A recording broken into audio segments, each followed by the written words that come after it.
बिस्मिल्लाहिर्रहमानिर्रहीम, अस्सलाम वालेकुम नाज़रीन, आप देख रहे हैं 92@8 विद सादिया अफजाल। नाज़रीन, एक बात तो मानना पड़ेगी कि पाकिस्तान की सियासी तारीख को सामने रखते हुए शायद ही आज तक किसी GIT पर इस कदर तनकीद हो, उसको इतनी ज़्यादा धमकियां मिली हों, उस पर इतने ज़्यादा इल्ज़ामात लगाए गए हों, जो कि शरीफ ख़ानदान से उन सवालात के जवाबात तलाश करने की कोशिश कर रही है जो सुप्रीम कोर्ट ने उसको दिए हैं। सुप्रीम कोर्ट के हुक्म पर यह GIT बनी और जो सुप्रीम कोर्ट के 5 जजेस का फैसला था, जिसमें से 2 ने वज़ीर आज़म को यह कहा कि वो सादिक और अमीन नहीं रहे और 3 ने एक और मौका देते हुए GIT की जानिब जाना मुनासिब समझा।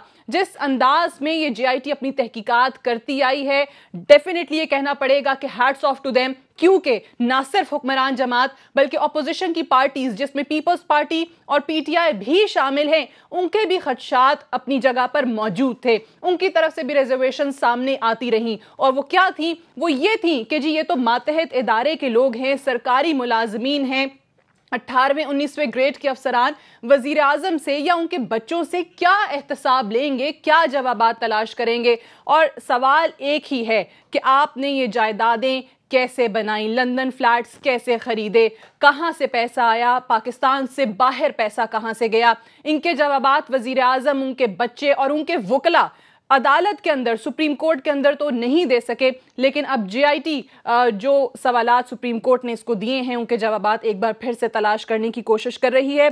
बहरहाल कल फिर से एक बार GIT ने ये अपनी रिपोर्ट जो पिछले 15 दिनों की है वो सुप्रीम कोर्ट में जमा करानी भी है। जो भी अभी तक पेशरफ्त हुई है, इस दौरान जितने भी लोगों के इंटरव्यूज़ हुए, जितने भी लोगों से पूछगछ की गई, वो तमाम चीज़ें कल हम देखेंगे। इमरान खान साहब भी कल सुप्रीम कोर्ट जा रहे हैं। इसी पेशरफ्त के हवाले से जो रिपोर्ट सामने आती है उसमें क्या क्या चीज़ें हैं, उस हवाले से कल मज़ीद डिटेल्स हमारे सामने आ भी जाएंगी।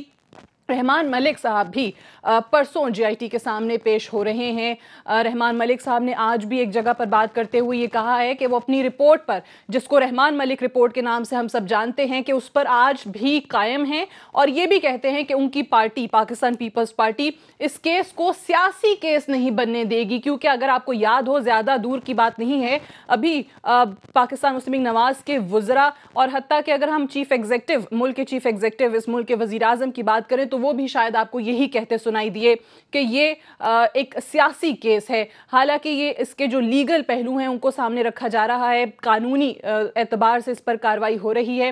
रहमान मलिक साहब की रिपोर्ट के हवाले से ये बात की जाती है कि उसमें बाकायदा तौर पर इतनी ज़्यादा तफसीलात हैं जो शरीफ ख़ानदान के ऊपर इल्ज़ामात लगाए जाते हैं, पैसा कहाँ से आया, कैसे गया, बाकायदा फ़्लो चार्ट बनाकर उसमें चीज़ें जो है उन्होंने वजाहत के साथ लिखी हुई हैं। तो इस रिपोर्ट के हवाले से ये बात ज़रूर सामने आती है, जो कानूनी माहिरीन हैं, जो इस रिपोर्ट को जानते हैं, इसको पढ़ चुके हैं, देख चुके हैं, वो ये कहते हैं कि काफ़ी मुश्किल होगा शरीफ ख़ानदान के लिए इस रिपोर्ट से बचना। आज रहमान मलिक साहब ने बहरहाल ये बात एक बार फिर से दोहराई है कि वो कोई इनहराफ नहीं कर रहे, उस रिपोर्ट पर कायम हैं। और इसके अलावा कैप्टन सफदर जो हैं उनको भी 24 तारीख को GIT ने तलब किया है। कैप्टन सफदर की दरख्वास्त ये गई थी कि तारीख तब्दील कर दी जाए, जिसको GIT ने मुस्तरद कर दिया है और हफ्ते को ही बहरहाल उनकी GIT के सामने पेशी हम देखेंगे। इसी हवाले से जो अभी तक बयानात हैं, जिस तरीके से GIT को मुतनाज़ा बनाने की कोशिश की जा रही है हुकूमती वज़रा की तरफ से, उस पर आला अदालत, हमारी सुप्रीम कोर्ट ये कह चुकी है कि 8 लोगों की ये टीम है या ये जो 8 लोगों का टोला है, मुख्तलिफ चैनल्स पर बैठ के बयानात देता हमें नज़र आता है। सुप्रीम कोर्ट ने इस चीज़ का इंदिया भी दिया है कि इन लोगों की जो बयानात हैं, जो भी स्टेटमेंट्स आ रही हैं, उसकी जानिब नज़र ज़रूर है, लेकिन कार्रवाई बाद में की जाएगी। एक यहाँ पर ब्रेक लेंगे, ब्रेक से वापस आएंगे तो अपने मेहमानों से भी आपका तारुफ करवाऊंगी और इसी GIT के हवाले से जिसकी कल रिपोर्ट सुप्रीम कोर्ट में पेश की जा रही है, हम बात भी करेंगे अपने मेहमानों से right after this short break. Stay tuned.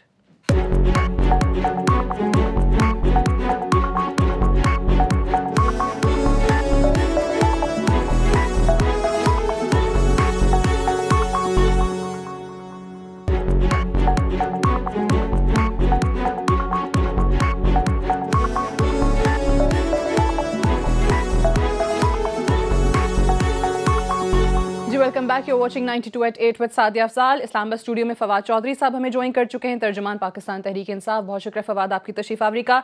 Lahore में मलिक अहमद खान साहब हमारे साथ मौजूद हैं, पंजाब हुकूमत के तर्जुमान हैं। पाकिस्तान मुस्लिम नवाज से आपका ताल्लुक, मलिक साहब आपको भी प्रोग्राम में खुशामदीद कहते हैं। रजा हारून साहब भी थोड़ी देर में हमें कराची से ज्वाइन करेंगे।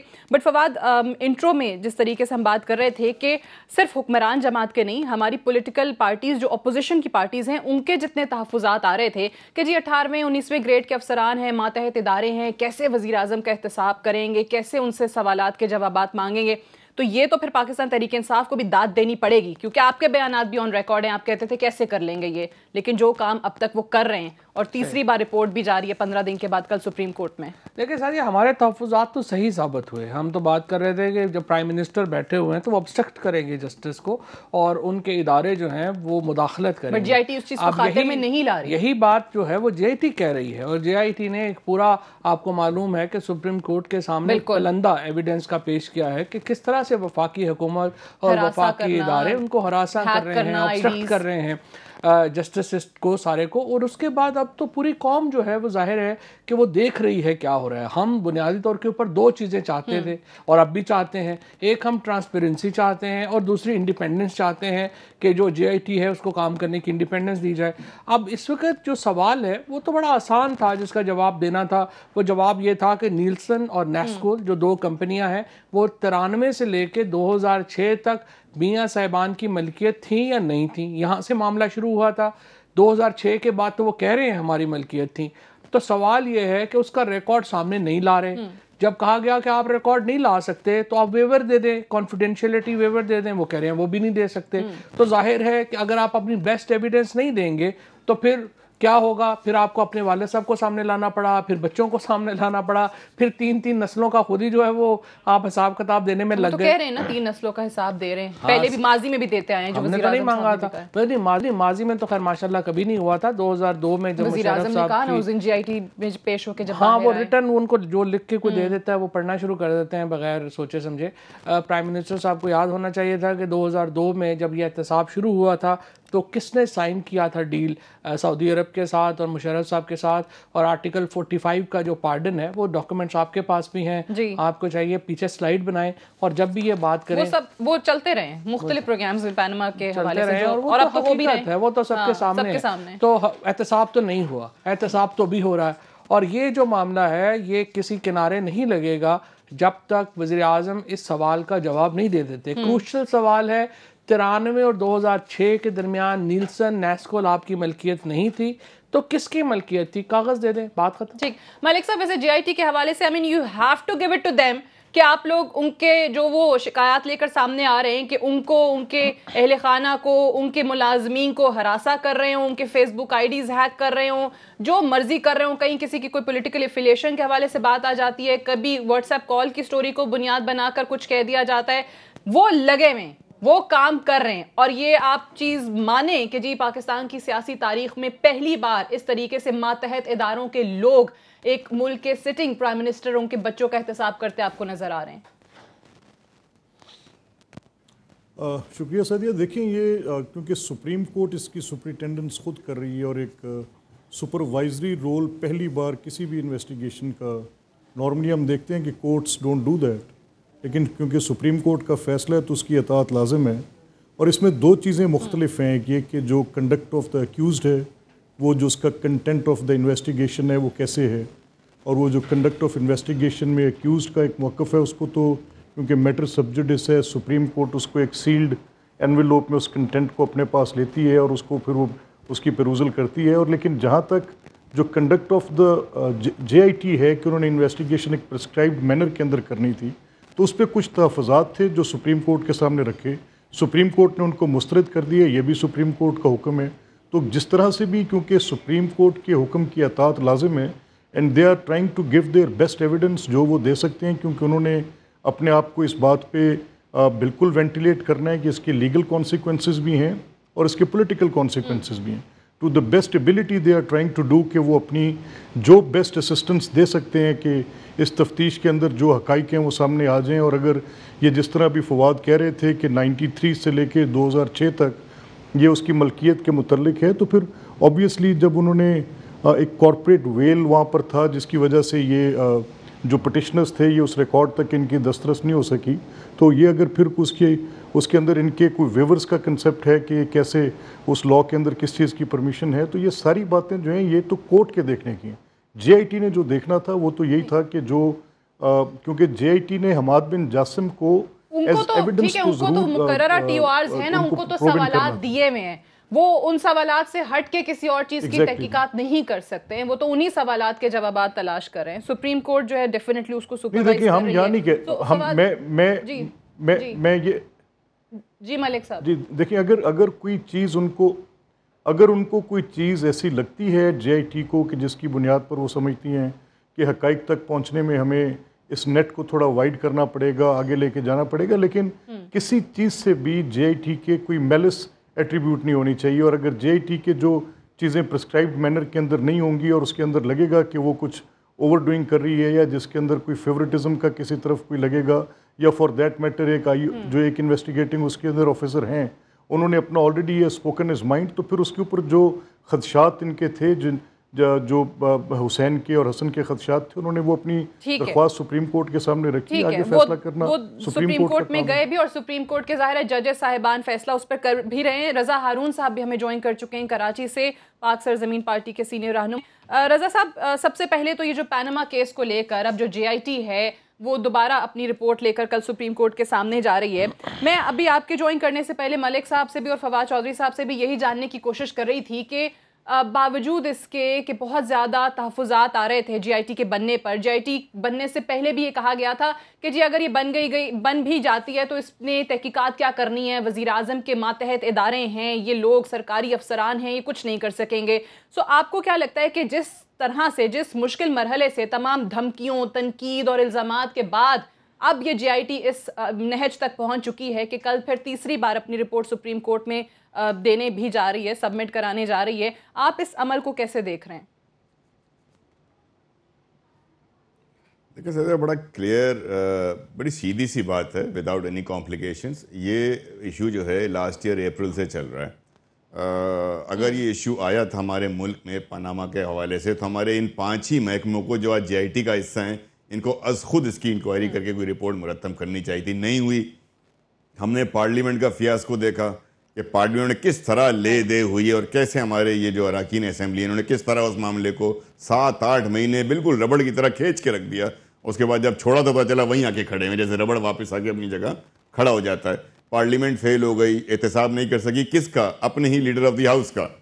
तो जो पार्लियामेंट अपने लीडर ऑफ द हाउस का इस्तेमाल न कर सके, जिन ममालिक में वहाँ के आला तरीन महकमे, उसमें FIA हो, FBR हो, स्टेट बैंक हो, यही SCCP हो, यही इलेक्शन कमीशन हो, जब वो एहतसाब ना कर सके तो बिल आखिर एज अ लास्ट रिजॉर्ट, और इसको हम सब भूल जाते हैं शायद, कि एज अ लास्ट रिजॉर्ट ये मामला सुप्रीम कोर्ट में गया। अब सुप्रीम कोर्ट के जजेस ने ये JIT बनाई है। इस JIT के तहत रोजाना के देखे ना, इन्वेस्टिगेशन तो ऐसे ही होती है, इन्वेस्टिगेशन में सवाल ही पूछे जाते हैं, दरखास्त तो नहीं की जाती। कोई इनकिसारी का मुजाहरा करके तो नहीं बैठेगा, वो दरखास्त ही करेगा। अच्छी बात ये हो कि मैं कहता हूं कि JIT क्या कर रही है वो तो अलग बात, ये बताएं कि आपने वहां क्या जवाब दिए, वो तो पब्लिक में लेकर आ जाए ना, अब ताकि कन्फ्यूजन ही खत्म हो जाए। अगर JIT ये पूछ रही है पैसा कैसे गया, प्रॉपर्टी कैसे बनी, और आपके पास जवाब है और आप समझते हैं JIT, आप पब्लिक आ जाए। हम रोज 3 अफराद की, कम से कम मुस्लिम लीग के 3 अफराद की ब्रीफिंग सुनते हैं, जिनमें से तीनों को आई कैन चैलेंज कुछ नहीं पता होगा कि इस पूरे मसले का हल क्या है और अंदर क्या हो रहा है। तो ये अवाम को कंफ्यूज जो बनाया गया है, मैं समझता हूं कि इसको छोड़ दिया जाए। ये सुप्रीम कोर्ट का एक्सटेंशन, डेफिनेटली कंफ्यूजन है। सुप्रीम कोर्ट में चले जाते, लेकिन वजीर आजम साहब ये कहते हैं कि वो तमाम जवाबात जो उस दिन JIT के सामने वो रख कर आए हैं, वो ऑलरेडी इदारों के पास बशमूल सुप्रीम कोर्ट के अंदर वो ऑलरेडी दे चुके हैं। फवाद, मुझे बताएं कि रजा साहब ने तो चले इंकसारी का मुजाहरा करते हुए 3 लोगों का जिक्र किया है, लेकिन सुप्रीम कोर्ट ने 8 लोगों का नाम लिया है, मतलब 8 लोगों का फिगर जो है उन्होंने वो दिया है कि जी 8 लोग हैं। रोज़ाना मुख्तलिफ चैनल्स पर बैठ के ये तमाशा लगा रहे होते हैं, बयानात दे रहे होते हैं, फिर मीडिया के हवाले से भी कि पता कुछ नहीं होता, कोई अपने हक में खबर जो भी चाहती है हुकूमत वो छपवा देती है।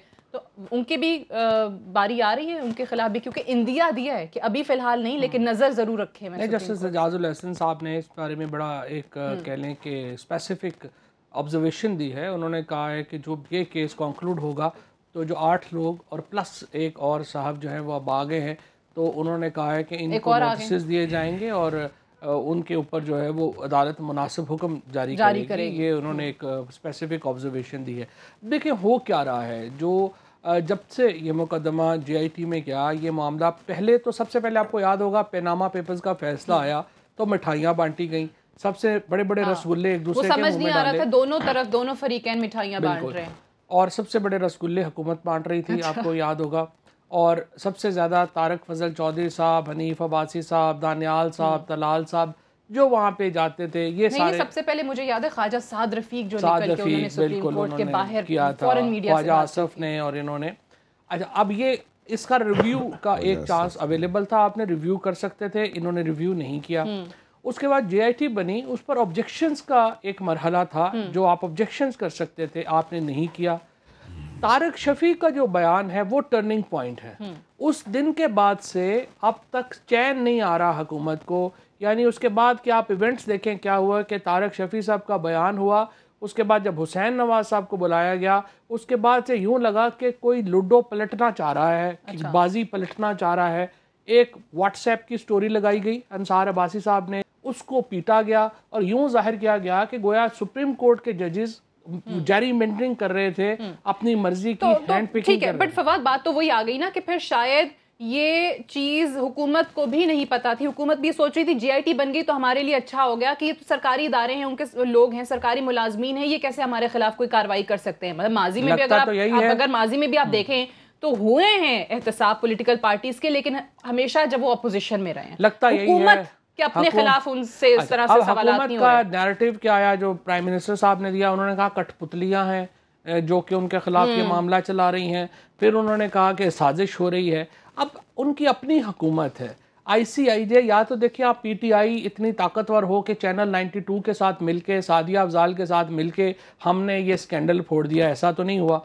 ICIJ एक इंटरनेशनल रिप्यूटेड इदारा था, उसने ये स्कैंडल फोड़ा। सिदिचे ज़ेटबर्ग एक जर्मन अखबार था, उसने इसको शाया किया। BBC ने, गार्डियन ने इसको पिक किया। उसके बाद पाकिस्तान में अखबारों ने इसको पिक किया। ये एक इंटरनेशनल स्कैम था जिसमें 6 हुकूमतें पलटी गईं, 80 मुल्कों की एस्टेब्लिशमेंट या ताकतवर लोग इसके ज़द में आए। अब ये आप हम पे तो इल्ज़ाम नहीं लगा सकते। अब आप कह रहे हैं कि हमारा एहतसाब क्यों हो रहा है इस स्कैंडल के नतीजे में। अब एहतसाब जो है उसका इशारा एस्टेब्लिशमेंट दो तरफ। ये PMLN हमें क्लियर कर दे ताकि हमें भी पता हो कि इनमें से कौन हमारे साथ है। तो ये जो बात फवाद कर रहे हैं, यकीनी तौर पे पाकिस्तान समाज के मुख्तलिफ अरकान की तरफ से, वज़रा की तरफ से ये ऐसे इशारे दिए जा रहे हैं, इशारतन बात की जाती है कि जैसे एस्टेब्लिशमेंट का कोई हाथ है, चाहे सुप्रीम कोर्ट को आप उसमें क्रिटिसाइज करें या फिर फौज को क्रिटिसाइज करें, लेकिन बहरहाल दोनों इदारों को क्रिटिसिज्म का निशाना इशारतन जरूर बनाया जा रहा है। हुकूमत को क्यों ऐसा लग रहा है, मैं मलिक साहब से जानने की कोशिश करूंगी एक ब्रेक के बाद।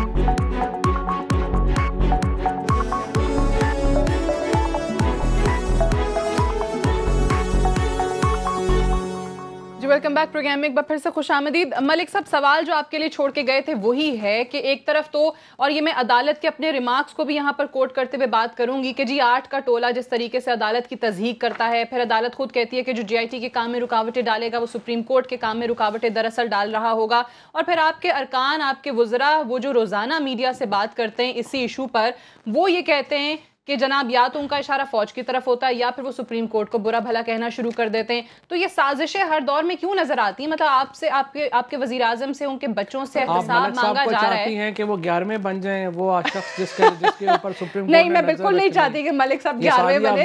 नहीं, मेरी साजिश है जी। मलिक साहब, ये क्यों इस तरीके से आप लोग हर तरफ से सुप्रीम कोर्ट या फौज को कहीं ना कहीं निशाना बना रहे होते हैं या उनकी तरफ इशारा कर रहे होते हैं? नहीं, देखिए, इसकी आप 3 स्टेजेस देख लें कि जब से ये केस सुप्रीम कोर्ट के अंदर गया है, आप इसमें कंडक्ट ऑफ द अक्यूज देखें कि ये जब लीक्स हुए, पनामा लीक्स हुए, तो प्राइम मिनिस्टर ने फ्रॉम डे 1 ये कहा कि मैं हर किस्म के एहतसाब को अपने लिए पेश करता हूँ। फिर अगर जब वो सुप्रीम कोर्ट में मुकदमा गया, जब PTI लेकर गई, तो उन्होंने किसी किस्म की कोई जुरिस्डिक्शन चैलेंज नहीं की, कोई उन्होंने इम्यूनिटीज़ क्लेम नहीं की। उन्होंने अपने आप को पेश किया, इन गुड फेथ पेश किया कि जो भी चीज़ें हैं वो बिल्कुल ट्रांसपेरेंसी के साथ सामने आनी चाहिए।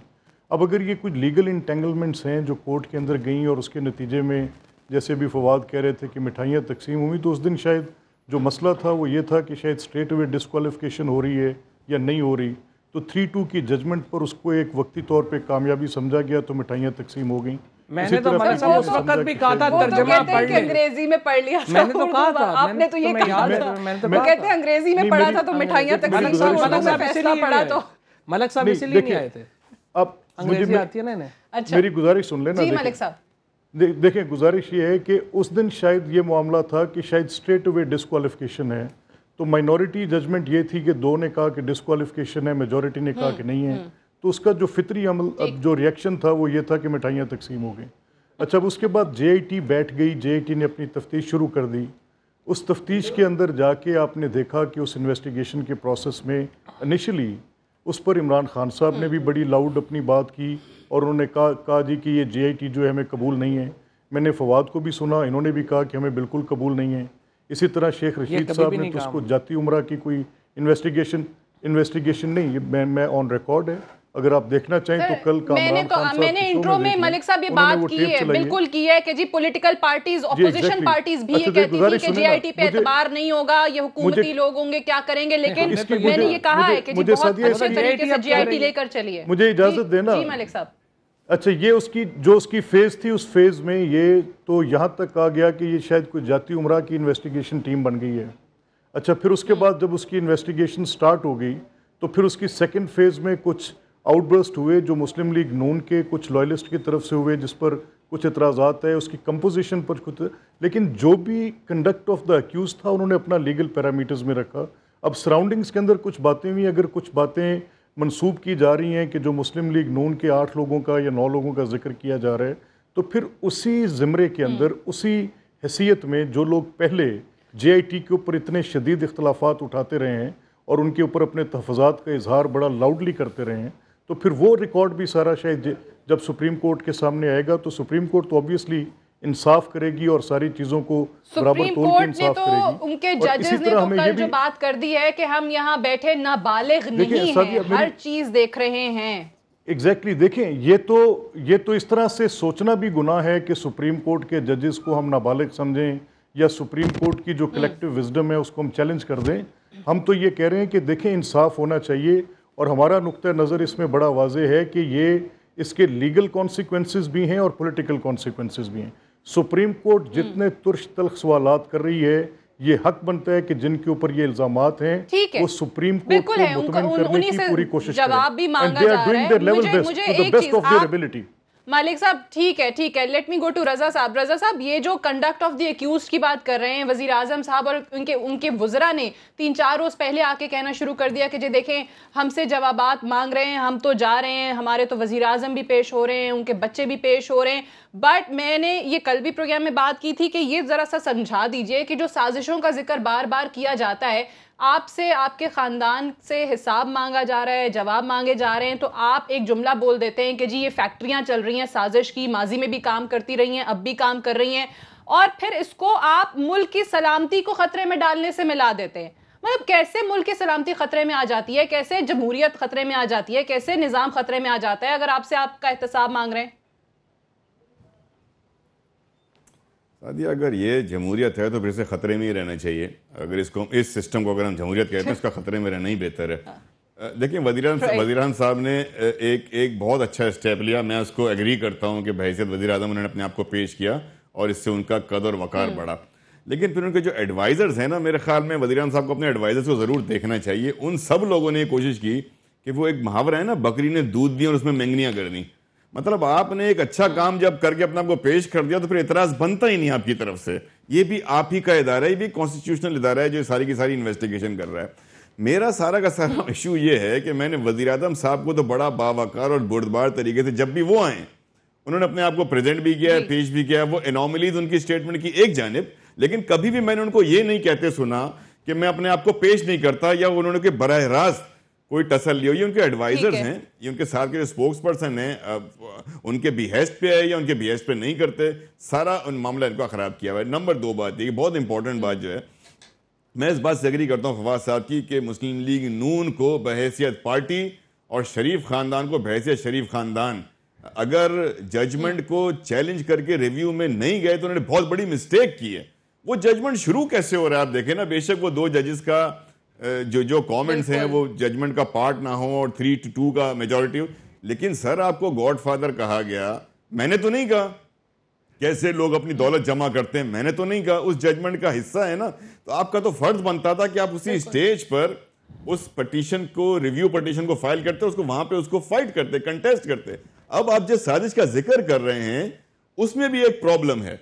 ये साजिशों का सिर्फ जिक्र करके एक वजीर आजम लेवल के आदमी का या इवन वजीर आला पंजाब का, जो कि बहरहाल मुस्लिम लीग के बड़े रहनुमा हैं दोनों, उनका सिर्फ साजिश का जिक्र कह के चले जाना बहुत ही खतरनाक बात है कि एक वजीर आजम के खिलाफ साजिश कौन कर सकता है। चीफ एग्जीक्यूटिव के खिलाफ सिर्फ 2 कॉन्स्टिट्यूशन इदारे ऐसे रह जा सकते हैं। अगर उसकी तरफ इशारा है तो स्टेट के बैलेंस को खतरा कर रहे होते हैं, या सुप्रीम कोर्ट की तरफ या फौज की तरफ,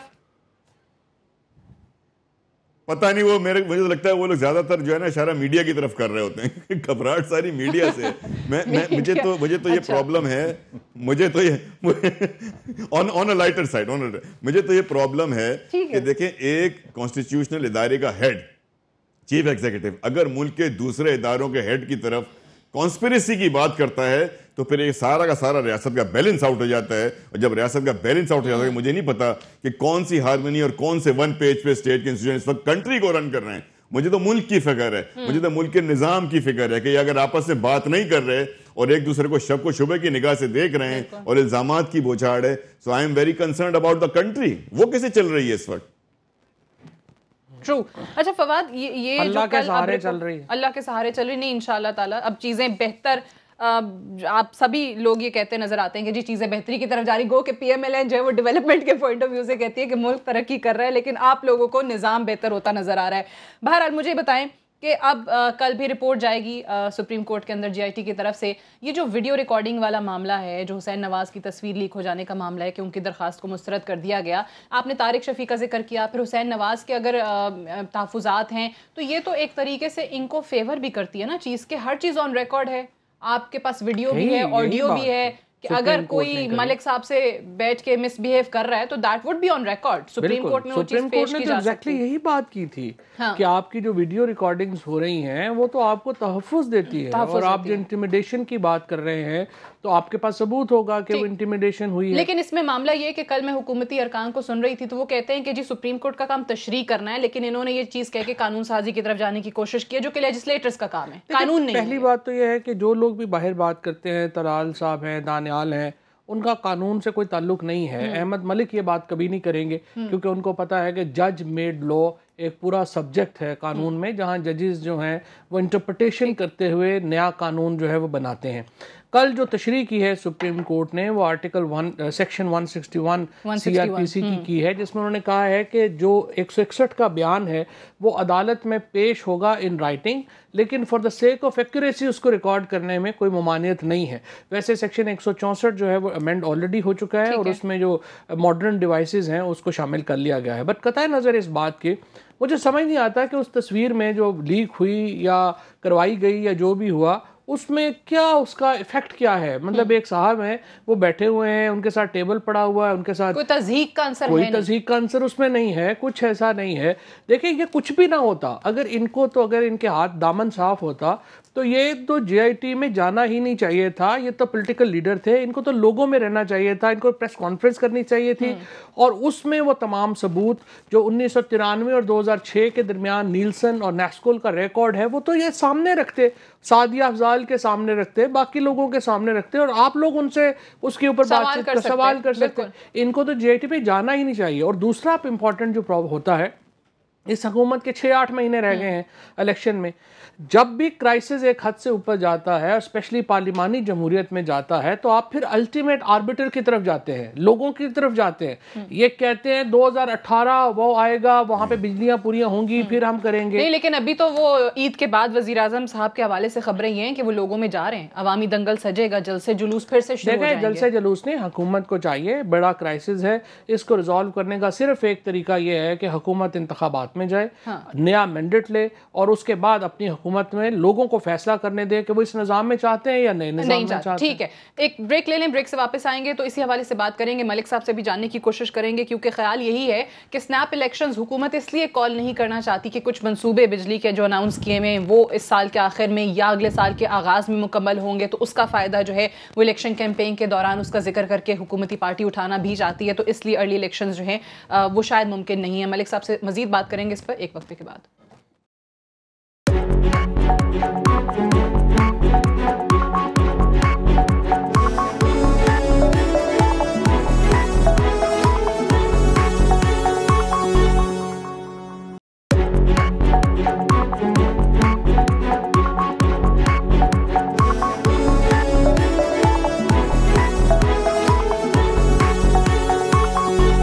जी वेलकम बैक, आप देख रहे हैं 92.8 विद सादिया अफजाल। मलिक साहब ये बताइएगा, जो इलेक्शन के हवाले से बात हो रही थी कि जी कानूनी चाराजोई आप लोग क्या करते हैं, JIT के हवाले से तहफ़्फ़ुज़ात तो हमारे सामने आ ही रहे हैं, अदालत ने क्या हुक्म देना है वो भी पता चल जाएगा 60 रोज़ के मुकम्मल होने पे। अवाम में जलसे जुलूसों से हट के जिस तरह फवाद कह रहे हैं कि फिर क्यों स्नैप इलेक्शंस कॉल नहीं करते?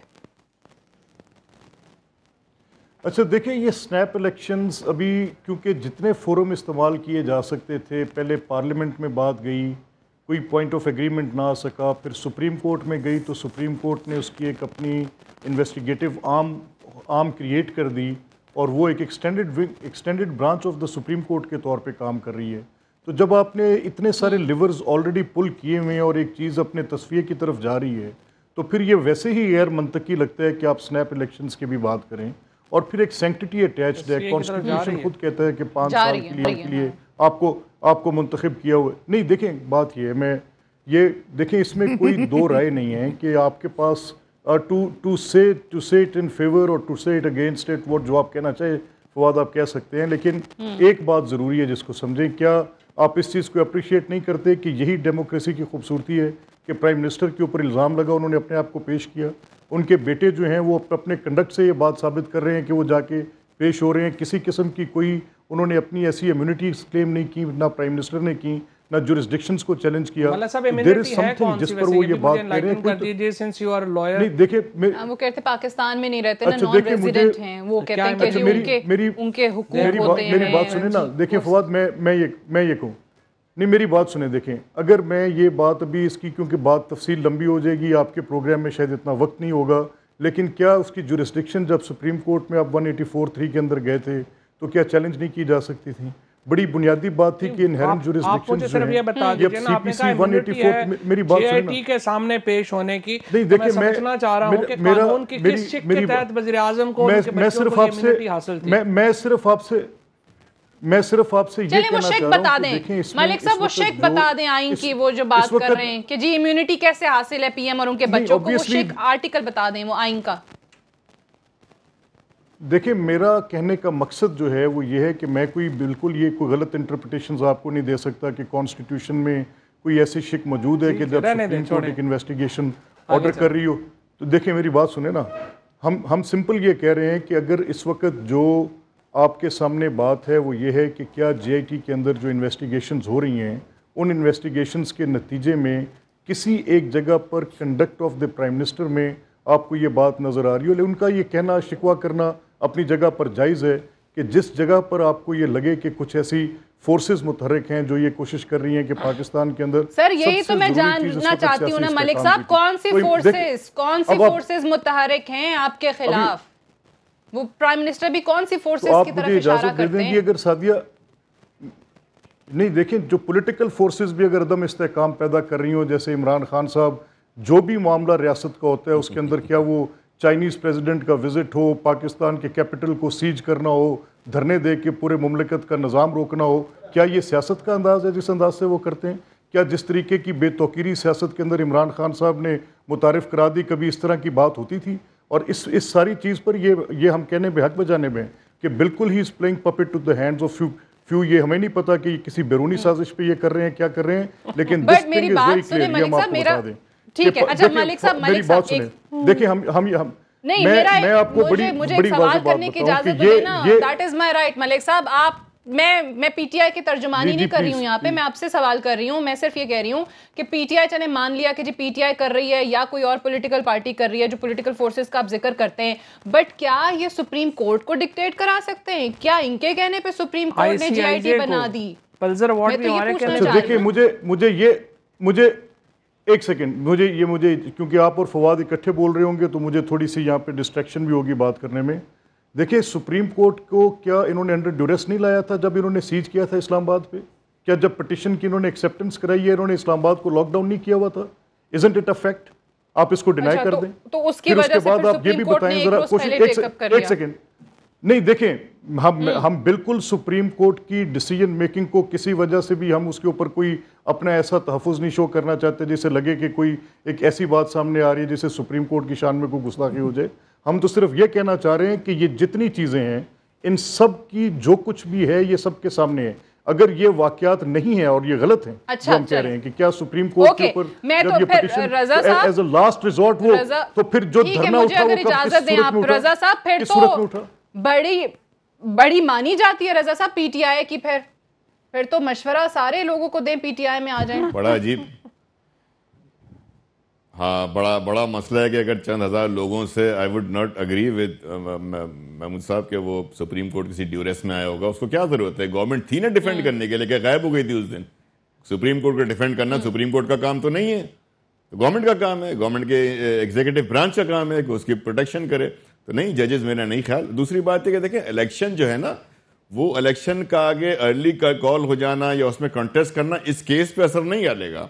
इस केस से फरागत अब इस तरह नहीं हो सकती कि हम इलेक्शन जीत जाएं तो ये केस खत्म हो जाए। ये क्या बात हुई? तो फिर सारे लोग जो मुल्ज़िम हैं, बेचारे मुख्तलिफ मुकदमात में, उनको इलेक्शन लड़ने की इजाज़त दे दी जाए। वो अपने अपने हल्के के अपने अपने जुर्म के हिसाब से, एक्यूजेशन के हिसाब से इलेक्शन लड़ेंगे और वो फिर बरी हो जाया करेंगे। ये इसको मंतकी अंजाम तक पहुंचना चाहिए। देखिए, अगर वज़ीर आज़म साहब, उनकी फैमिली बेकसूर है तो उनको बेकसूर साबित होकर उनको फख्र के साथ बाहर आना चाहिए। और दूसरी, ऑन दी अदर हैंड, अगर कोई और एनोमली है, कोई और सिचुएशन है, तो उसको उनको फेस करने के लिए तैयार होना चाहिए। Election has got nothing to do with it, democracy has got nothing to do with it, it's all about justice. True, justice must be seen to be done, that's it, plain. सही। बाकी जो politics है वो उसके इर्द गिर्द है, वो होती रहे, ठीक है। पीएमएलएन तो क्योंकि यही बात करते हुए आपको नजर आते हैं ना कि जी इसको भी सियासी केस बना दिया है। प्राइम मिनिस्टर ने तो कहा ये करप्शन का केस ही नहीं है, हम इससे बड़ी जीआईटी के अंदर जाएंगे। जब अवाम की अदालत की बात कर रहे थे प्राइम मिनिस्टर साहब, तो यानी उनको यकीन है कि यहाँ से जो मर्जी फैसला, उससे फर्क नहीं पड़ता है, हम अवाम में जाएंगे और फिर इलेक्ट होकर आ जाएंगे।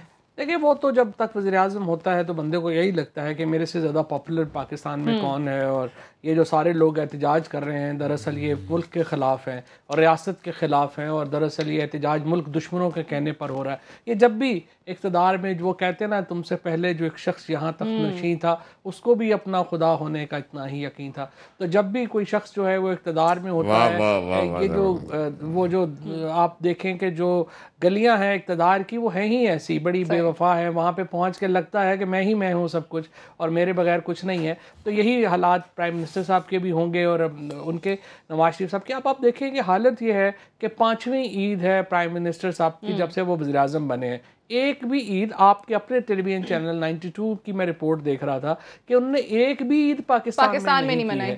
उन्होंने एक भी, वो तो आखिरी अशरा जो है वो वैसे ही सऊदी अरब, अशरा सऊदी अरब मनाते हैं, 5 स्टार होटल वगैरह में वहाँ पे, और उसके बाद जो है वो यहाँ पे लंदन चले जाते हैं। तो अब मामला ये है कि अगर आपका कनेक्ट लोगों के साथ ये है, अगर आपका अपना जो रिश्ता है वो लोगों के साथ इतना कमज़ोर है, तो फिर आप बताइए कि आप क्या सियासत की बात करते हैं। सियासतदानों का तो रिश्ता आवाम से जो है उनकी नफ्स से जुड़ा होता है, उनके जो मामलात हैं वो लोगों की बिल्कुल दिल की आवाज़ होते हैं। तो वज़ीर आज़म साहब का जो कंडक्ट है, क्या वो लोगों के दिल की आवाज़ है? Answer is no. एक तरफ ये रज़ा साहब ने बड़ी सही बात की है कि एक जो मामला चल रहा है कानून का मामला वो कानूनी तौर पे निपटना चाहिए और सियासत का मामला सियासी फैसला जो है वो अलग होगा, वो अवाम करेंगे। वो जिस तरह आपने कहा कि उस फैसले से इस फैसले की जान नहीं छूट सकती है, अलग रख के आपको देखना पड़ेगा। I have to wind up. फिर बहुत बहुत शुक्रिया फवाद चौधरी साहब, रजा हारून साहब और मलिक अहमद खान साहब का प्रोग्राम में ज्वाइन करने की। Solve for tonight, I will see you tomorrow इंशाल्लाह। इजाजत दीजिए, खुदा हाफिज़।